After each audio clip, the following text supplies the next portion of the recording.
Hola, buenas chicos.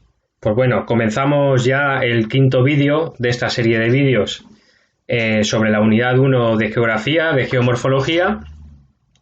Y esto es una continuación al vídeo anterior en el que hablé sobre lo que pasó en la península ibérica durante la era del Paleozoico y durante la era del Mesozoico. En este epígrafe que estamos hablando de la evolución geológica de la península ibérica. Repasamos brevemente, en la era del Paleozoico vimos que ocurrió una orogénesis que se llamó la orogénesis herciniana y se levantaron cordilleras, y en lo que hoy en día es el oeste de la península ibérica apareció un macizo llamado el macizo espérico y luego también otros macizos alrededor. Ahí había cordilleras que se fueron aplanando por acción de la erosión y finalmente quedaron zócalos o mesetas, quedaron zonas llanas así arrasadas por la erosión.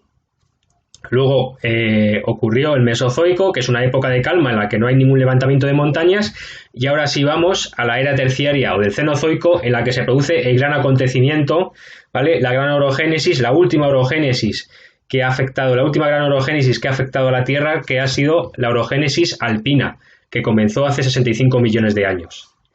Es en esta orogénesis en la que se formaron el 99% del relieve que tenemos hoy en día en la península ibérica.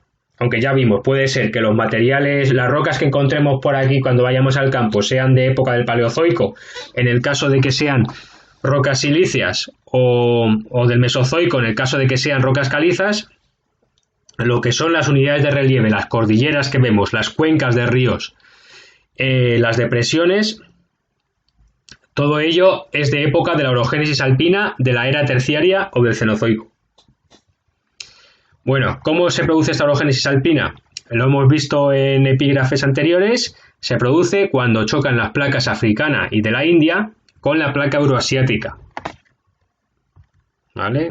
Aquí hemos visto en esta animación, y se levantan grandes cordilleras como son los Alpes y como es el Himalaya, que es la cordillera más alta hoy en día del mundo, pero también otras cordilleras en la península ibérica, la cordillera cantábrica, el sistema central, Sierra Morena, los montes de Toledo, el sistema ibérico, los Pirineos, todas ellas se levantan durante la orogénesis alpina, ¿vale? Y estas cordilleras pues fueron distintas. Estas cordilleras y estas depresiones fueron distintas dependiendo del material, de la roca que tenían. Lo vamos a ir viendo. Lo que eran los materiales más antiguos, en la zona que tenía materiales más antiguos, que es esta, la del macizo espérico, pues se formaron macizos antiguos y cuencas de zócalo. ¿Vale? Y aquí en esta zona, como vamos a ver, las cumbres de las montañas no son tan picudas como en esta otra zona, son más bien redondeadas y planas, ¿vale? Y luego hay otro tipo de cordilleras que son las cordilleras intermedias, entre las que está el sistema ibérico o la parte oriental de la cordillera cantábrica, o las cordilleras alpinas, aquí en los Pirineos y las cordilleras béticas también. Vale, todo eso son distintos tipos de cordilleras que iremos viendo cómo se van formando. En primer lugar vamos a hablar de cómo se forman los macizos antiguos y las cuencas de zócalo. El zócalo, como vimos en vídeos anteriores, el zócalo es un sinónimo casi de meseta, y el zócalo es lo que se formó en la zona occidental de la península ibérica por acción de la erosión. Durante el Paleozoico y el Mesozoico se erosionaron todas esas cordilleras que existían aquí de granito, se fueron erosionando poco a poco y al final se formó una meseta, una zona llana y elevada, ¿vale? Que aunque estaba elevada, pues al final era llana por acción de la erosión durante millones de años y se quedó así, ¿vale? ¿Qué pasó en esta zona? Los materiales se fueron plegando. Algunos bloques se levantaron y formaron los llamados macizos antiguos, y otros bloques se hundieron y formaron las cuencas de zócalo, las cuencas de los ríos que hoy en día son el Duero, el Tajo y el Guadiana, ¿vale? Y otro aspecto que ocurrió, ese macizo esférico pasó a inclinarse hacia el oeste, con lo que la mayor parte de los ríos que antes desembocaban en el Mediterráneo ahora pasaron a desembocar en el Atlántico. En esa época no existían todavía ni el río Duero, ni el Tajo, ni el Ebro, ni los grandes ríos que tenemos hoy en día, pero sí que había En esa época desembocaba en el Mediterráneo. Pues a partir de la era terciaria o del Cenozoico, como pasó a inclinarse la península hacia el Atlántico, hacia el oeste, los ríos, la mayor parte de los ríos pasaron a desembocar en el Atlántico. ¿Vale? Pasamos aquí, esto es lo que fue ocurriendo en el Mesozoico, ¿os acordáis? Que se fueron acumulando rocas calizas, ¿no? Y el mar también arrastró rocas calizas a la costa de ese macizo esférico. Y entonces en el macizo esférico lo que acabamos de ver es que hubo algunos bloques que se levantaron y otros que se hundieron. No sé si os acordáis del ejemplo que os puse yo en clase, de que cogía un mando y que si yo fuera fuertísimo lo podía partir. Cuando tú partes un material rígido y duro, como puede ser el granito, no se amontona, sino que se rompe en varios bloques, y hay algunos bloques que se levantan y otros que acaban hundiéndose. En este caso, los bloques que se levantaron se les llamó horst o macizo antiguo, ¿vale? Y como he dicho, son montañas de no demasiada altitud y de cumbre aplanada o redondeada, ¿vale? Como son materiales antiguos que estaban ya, como esta zona ya era plana, ¿no? Pues no esperéis encontrar aquí picos altos como encontramos en otras cordilleras. Este tipo de macizo antiguo, este tipo de montañas las encontramos en el sistema central, en los montes de Toledo, en el macizo galaico y en la parte occidental de la cordillera cantábrica también. Luego, ¿qué pasa también si dos bloques se separan? Pues se hunde uno, ¿vale? Bloques levantados y bloques hundidos. Los bloques hundidos se les llama graben, que no se veía aquí por el control del programa este que estoy utilizando.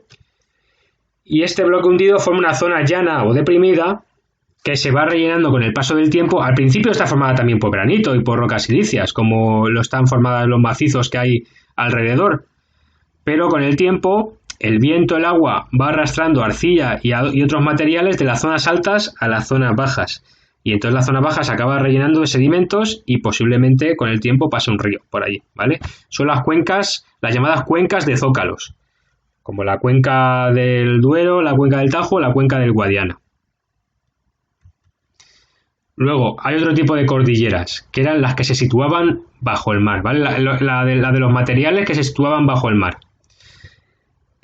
Por un lado, tenemos que se forman cordilleras llamadas alpinas en las fosas marinas pirenaica y bética. Y por otro lado, en los bordes costeros del macizo esférico se levantan las llamadas cordilleras intermedias. Vamos a ver otra vez para que quede más claro. A ver.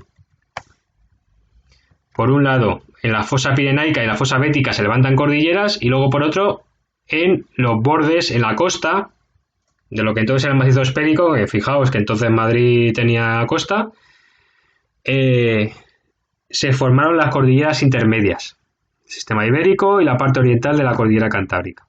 Y ya vemos que por acción de carbonato cálcico se formaron rocas calizas en el fondo del mar, el mar arrastró esas rocas calizas al borde del macizo esférico, que aunque estaba formado mayoritariamente por granito, en la costa empezó a haber rocas calizas y en esa zona se formaron cordilleras.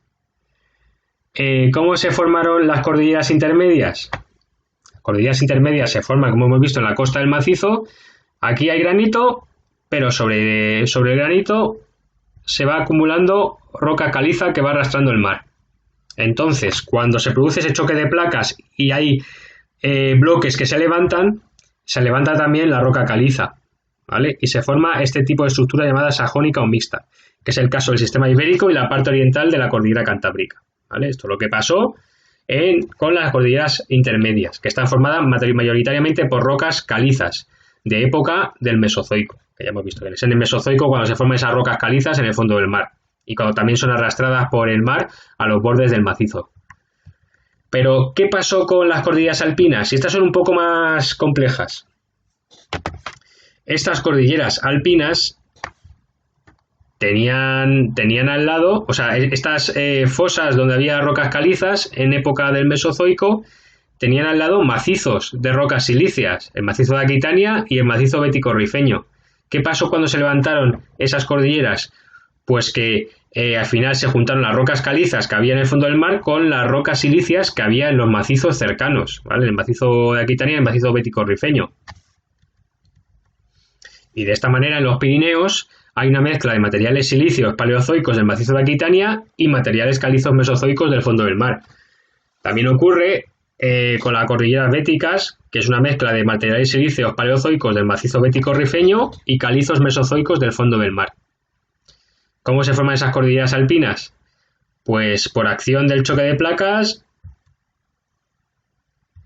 la presión aumenta cada vez más sobre el fondo del mar, la presión aumenta y acaba elevándose gran cantidad de material calizo, ¿vale?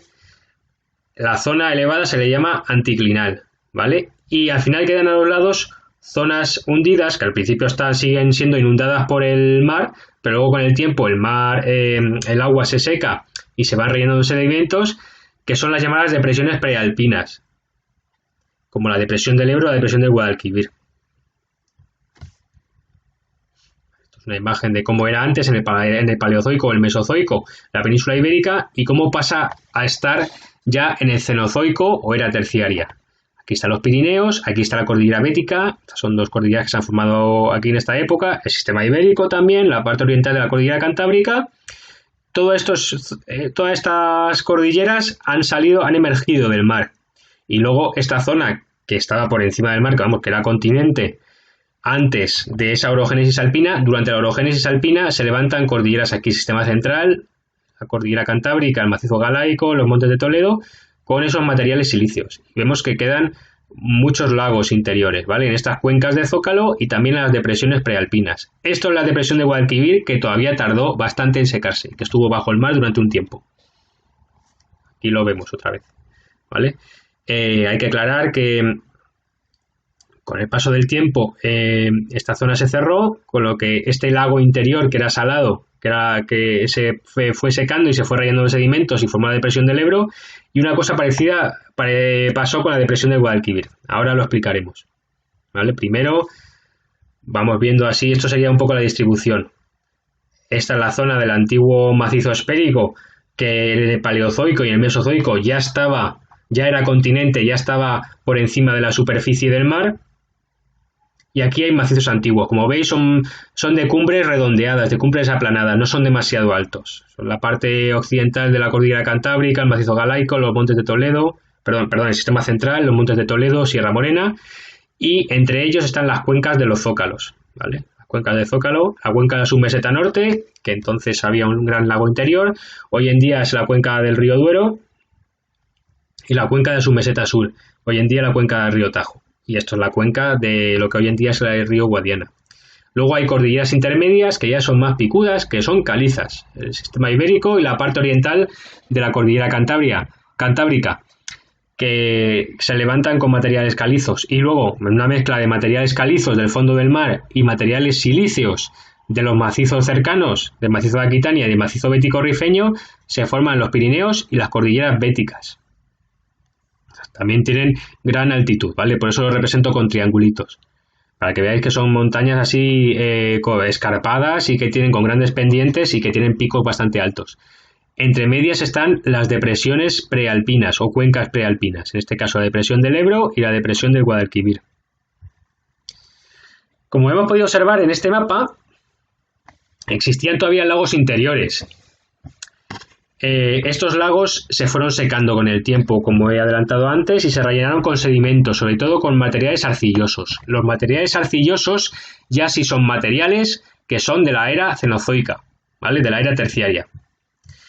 Y luego también pasó algo con las cordilleras béticas, y es que acabó cerrándose esta parte que estaba hundida por el mar, con lo que las cordilleras béticas se unieron al resto de la península y dejaron de ser un territorio separado. La depresión del Guadalquivir se fue secando y luego también el mar se retiró de algunas zonas elevadas de la cordillera bética, otras siguieron hundidas por el mar Mediterráneo, y de las que el mar se retiró formaron las Islas Baleares. Las Islas Baleares no tienen el mismo origen que las Islas Canarias. Las Islas Baleares tienen origen en las cordilleras béticas, ¿vale? Son una prolongación de las propias cordilleras béticas, son montañas que había muy altas en la época, pero que una parte de ellas acabaron bajo el mar.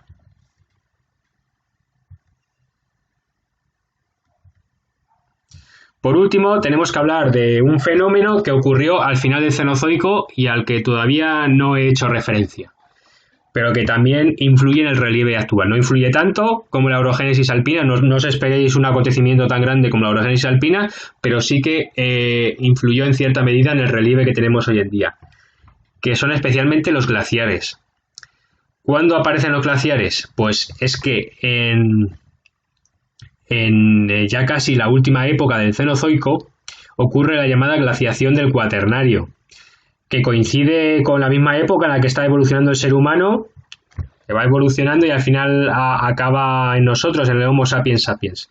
Pues en esta época es una época en la que bajan muchísimo las temperaturas en todo el mundo y entonces se forman glaciares. ¿Qué son los glaciares? Pues son grandes masas de hielo y de nieve que se extienden en ciertas zonas, sobre todo en las partes cercanas, en las partes del mundo que están cercanas al polo y también en las zonas de alta montaña.